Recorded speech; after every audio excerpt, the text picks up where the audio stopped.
Hi, my name is Seth. I work as a producer under the name Velvet Year, and today I'm going to be talking about James Clear's book, Atomic Habits, and how I feel like it can help you as a songwriter and a creative. This book is a really simple, practical breakdown of the psychology behind forming good habits and stopping bad habits. I highly recommend it. I'll leave it in the description down below. I'm just going to quickly go over the 3 things that I learned from reading this book. The first thing is that goals are kind of useless. He has a really good quote in this book that I'm just going to read verbatim. Use systems over goals. Goals are things that you want to achieve. Systems are what you use to get those goals. Goals are not bad. They're good for setting directions, but systems are what create progress. He has 4 points that very simply break down why goals are not that good. The first is that winners and losers have the same goals. You setting your sight to achieving a goal doesn't actually do anything to guarantee that you're going to achieve that goal. For people who train for a relay race, the people who lose the race had the exact same goal as the people who won the race. The second is that achieving a goal is really only a momentary change. You achieve the goal and then you're just like, great.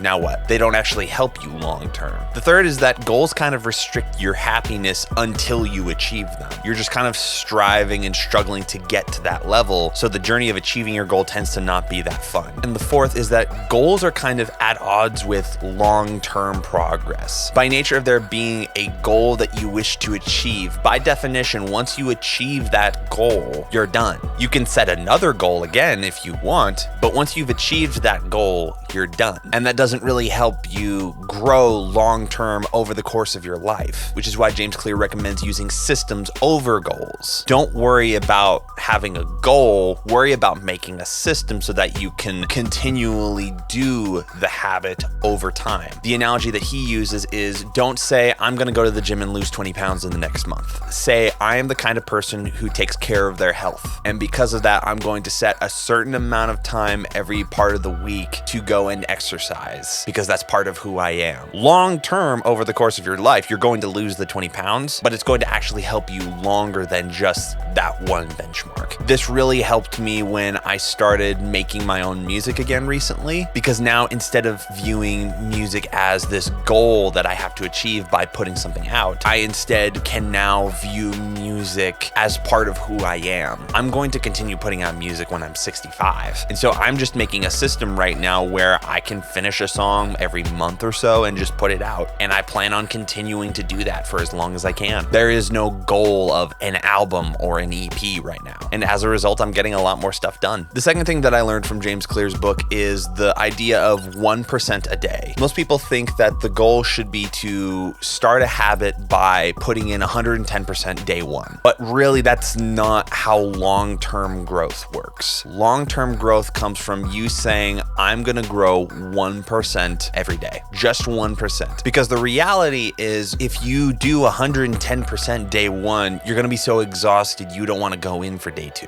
But if you do 1% every day consistently, by the end of a year, you've grown by 365%. That's more than a 3.5 times increase. This is really helpful, I feel, for songwriters who feel like they need to get songs done and that they need to just finish stuff, and they get really down on themselves when they don't finish something. Another mindset that you can adopt from this book is only focus on putting in your 1% in of growth every day. And once you've done that, draw back and get ready to do another 1% tomorrow. Your goal should be to grow gradually over time and not try to force yourself to grow 110% in one day. And the third thing that I learned from this book is James Clear's 4 laws of behavior. This is a very simple, practical breakdown of how to form good habits in your life. And it's using these 4 laws of behavior, which are make it obvious, make it attractive, make it easy, and make it satisfying. And if you want to get rid of a bad habit in your life, you use the inverse of those. This is small and simple, but it's very effective. I used to not record acoustic guitars that much, but then I found a boom mic stand that works really well with my desk that clamps on, and I can just move it in and out of the way really easily, and it's just there all the time now. And as a result, I have found myself recording more guitar on songs because it's so easy and satisfying to do. And that's what I learned from this book. Again, I highly recommend you pick it up. I'll link it in the description. It's probably one of the most practical psychology books you'll ever read, and it's definitely one that you'll want to reread every year or so. If you found this video helpful, please leave a like down below so that I can see what videos you guys find more useful. If you have a specific question, please leave it in the comments down below. I would love to do a video on it. I do one of these videos every Tuesday, so if you like this kind of content, please hit subscribe and hit the bell icon. I also just started a newsletter where I write articles for independent songwriters and artists, where I talk about the music business, artistic self-development and mental health, songwriting tips, productivity for creatives, and a lot more. Link is in the description. Have a great day. Now go make something cool.